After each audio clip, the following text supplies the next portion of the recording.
خبر د لوی مشر نړۍ سره په دوه اړخیزو درناویو لارو اړیکې غواړو. نور حال در سره په ویډیو کې وګورئ. په سلامونو محرک علیکم. د افغانستان د لوی مشر شیخ هیبت الله اخونزاده د لوی اختر په مناسبت په خبر کړي پیغام کې ټول افغانان د راتلونکي لوی اختر مبارکي ترڅنګ یې ویلي چې افغانستان د ټول افغانانو کور دی او د ټول افغان باید ګډه د هیواد په بیا رغونه کې په ونډه اخیستلو سره خپل هیوادوالۍ مکلفیت او دینی وجهه ادا کړي.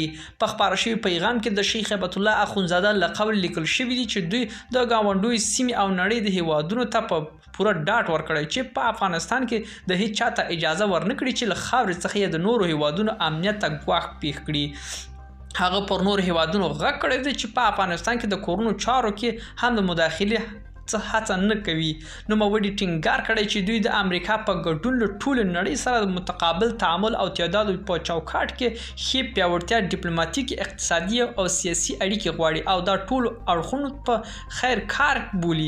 هغه څرګنده کړي چې دیني عصرو علومو په برخه کې د ښوونې او روزنې بهیر ځانګړي توجه لري.